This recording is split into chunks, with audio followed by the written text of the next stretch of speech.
Good morning, my dear students. In this class, we are going to learn horticulture and animal husbandry. What is horticulture?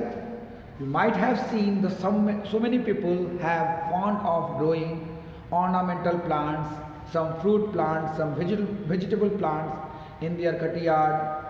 Okay, so growing ornamental plant utilize some scientific processes, or you can say some scientific ways. So growing this kind of ornamental plant is actually called the horticulture. So the definition in your book has been given in this way. Horticulture is the science or branch of agriculture in which we utilize the science technology for growing the new kind or ornamental kinds of trees or the plants. So this is the definition of horticulture. You need to learn this definition. How do the horticulturists utilize the techniques for making new kinds of ornamental plant?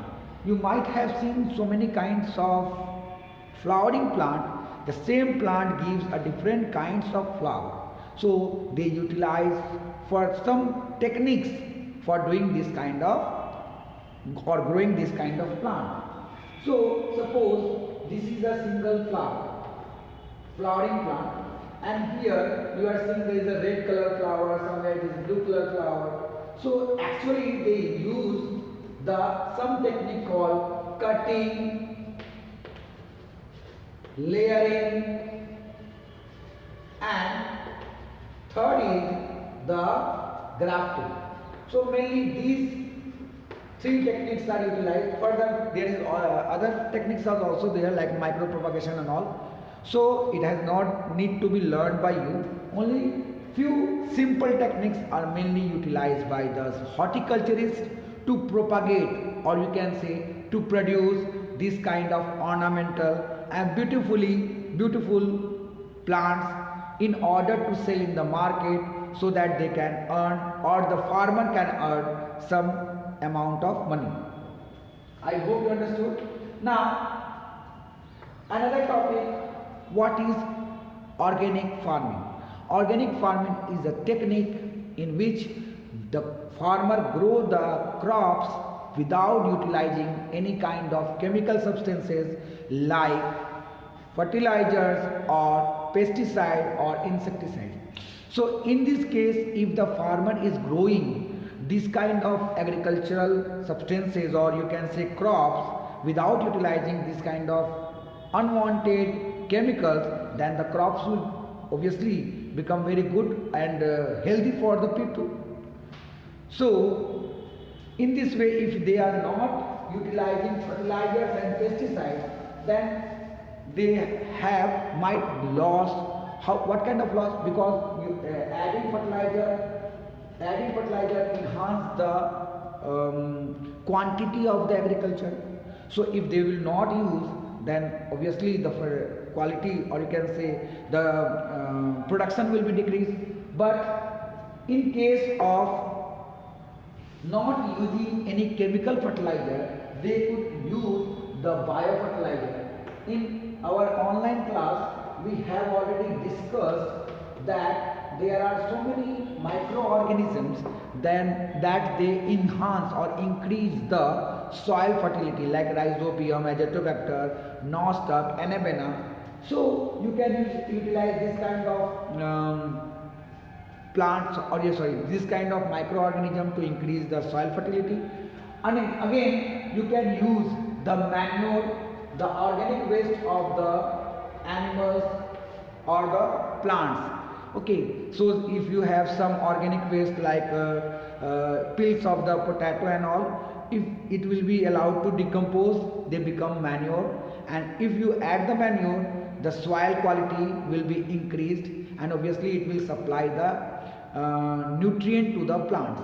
So adding manure into the soil obviously conserve the soil and improve the soil quality. So these are the two techniques by which you can enhance with the quality of the soil, and also you can enhance or increase the production of the crops. Another technique is utilizing biopesticide. Biopesticide means there are so many pests like rat, like small insects that damages the plant. So if the crops will be damaged, how can you produce the amount of substances, the quantity of substances that is required or the farmer requires?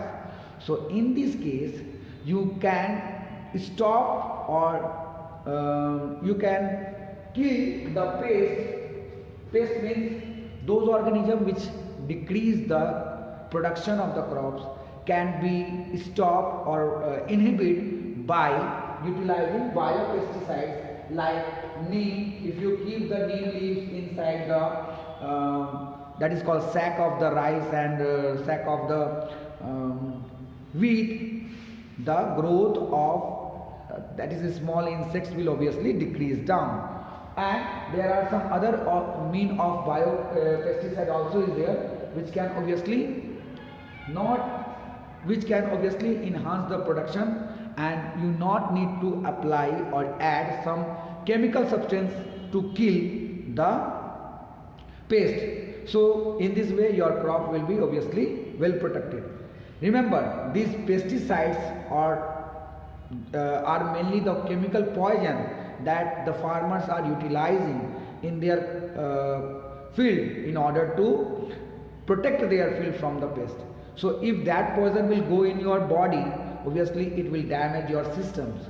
So we should protect and we should prefer the organic farming, and the organic farming can be increased with the help of the biofertilizer and the biopesticide, and obviously the crop cannot be get damaged anyhow. So one more important topic is the crop rotation. If the same kind of pest, suppose this is a small pest, this is a small insect, if this insect is growing in only the paddy plant, and if you are growing the same paddy plant season after season, then the population of this insect will increase. So if you want to stop the population or growth of this kind of pesticide, you have to change the crop season after season. Suppose in summer season if you grow rice, winter season you should grow some another kind of crops. Again in the next season you can apply the rice, or you can change the another crop. So this is called crop rotation. Remember, at the middle, if you keep a leguminous plant, and you know the root of the leguminous plant contain a kind of bacteria that is called rhizobium, and this rhizobium takes the nitrogen, atmospheric nitrogen, and convert it to nitrate and fix into soil. So in this way the soil quality will obviously increase, and crop rotation obviously inhibit the growth of this kind of insects or pest. So in this way your production will increase, soil quality will remain controlled. So this is the very simple technique by which you can protect your crops as well as you can enhance your production. So crop rotation and biological pest control, I hope you understood. Now green revolution. When our country get freed from that is called Britishers in 1947, after that there is a tremendous growth in the population has been observed, and the production of agriculture was not enough to fulfill the requirement at that time. So in 1960, Lal Bahadur Shastri and one scientist that is called M.S. Swaminathan tried to fulfill the requirement, and they just tried to fulfill the requirement of the agriculture. So how could it happen? M.S. Swaminathan has researched in the different country how they do grow different kinds of plant at that time in 1960s around, and what are the technique they are utilizing. So the same technique was utilized and brought from the different country into the India, like mainly Swaminathan added the chemical fertilizers. Swaminathan bought different kinds of pesticides, different kinds of you can say uh, different kinds of technology he bought from the other countries, and that will be integrated in the Indian farming or agriculture. And in this way, within 2 or 3 or 5 years, the production of the agriculture has been increased. So the new technique which he bought from the different country, who bought? MS Swaminathan around 1960, which enhanced the production and which fulfilled the requirement of the increasing population, was named as Green Revolution. Understood? Next comes the animal husbandry. Although we people are totally dependent on the green plants, but the green plant cannot fulfill the requirement of the protein. So we need the protein. And from where do we get the lots of protein? We can get the lots of protein mainly from the animals. So in order to get a protein that is required by ourselves, we need to domesticate the different kinds of animal. We have to see the different problems that they faced and everything. So these whole management or growing or raising the animals in order to get the different kinds of substances from them, like from silk we are getting the silkworm, we are getting the silk, from honeybee we are getting the honey. So for fulfilling our requirement from the animals, if we are raising the animals, we are growing the animals, we are keeping the animals in our house, in our courtyard and all, so this is called the animal husbandry. And the main thing for which we are growing the animals are the milk, because milk is the most important requirement nowadays after the that is called rice and food substances. So those animals which yield, which gives the milk, are called the milk yielding animal. Okay, and mainly we include here the cow. Cow is the main milk yielding animal or milk yielding animal. So there are different varieties of cows are there in India. The indigenous variety means the Desi variety, means the native variety of India, do not produce that much of milk that is needed to be produced by the family. Means suppose if there is a family of 4 or 5 people and they need around 5 or 6 liter or 10 liter of milk, then they can keep this kind of animal, this kind of indigenous breed, because indigenous breed do not produce lots of milk. Okay, they give a small amount of milk and they eat a lots of food. So in this way they are not economically good for the farm. So I have written the example of some indigenous breed, or you can say native breed. It is Red Sindhi and Sahiwal. Okay, Sahiwal.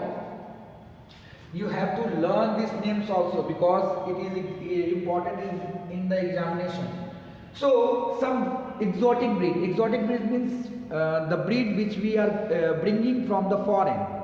So the foreign breeds gives a lots of milk and can fulfill the requirement, but they cannot leave the environment in which we are living, because they are mainly come from either that is called Switzerland and all, and their temperature is very much lower than our country.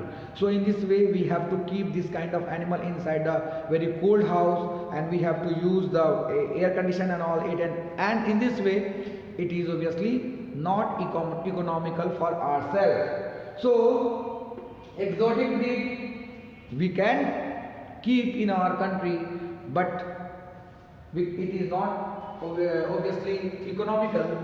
So the two examples of three examples have been given over here. Exotic breeds are Jersey, Brown Swiss, Holstein and Friesians. So these are the different foreign breeds of the cow. Similarly, if I talk about crossbreed means if Desi breed or indigenous native breed female is reproduced with any foreign or exotic bull. Exotic bull. Okay. So when the native female cow, or you can say cow is crossed with the exotic bull, they give the crossbreed. Okay. So this is called crossbreed. Crossbreed is actually the mixture of both Indian as well as exotic bull and cow. So what are the different crossbreed here? I have given the example. Friesies Wall and Currant Fries are the two very good examples of now see crossbreed. Now see the buffalo. If I say about the indigenous variety of buffalo, example is Murrah and Mehsana. Surti is also there. So these all are the different animal, means cow and buffalo, who are called the milch animal because they yield the milk, and in order to increase the production of the milk, one company that is called Amul company has started a revolution, and that name of the revolution was Operation Flood, and it is also known as White Revolution. White due to the color of the milk, it is white, and it is also named as Operation Flood. Okay, and this was launched by NDDB, National, full form has been given in the book, NDDB in 1970, and the chairman of Amul company, that is called Sri Varghese Kuran, actually added some villagers or the farmers to bring the milk, and that milk has been processed and sold into the market. Now Amul is a very big company of the milk which sell their products, dairy product, all over the India. So in this way they produce that much of milk that is actually required by the population. Understood? So this is the today's class. If you have any kind of query regarding that, you can ask. For today, that much. Bye bye.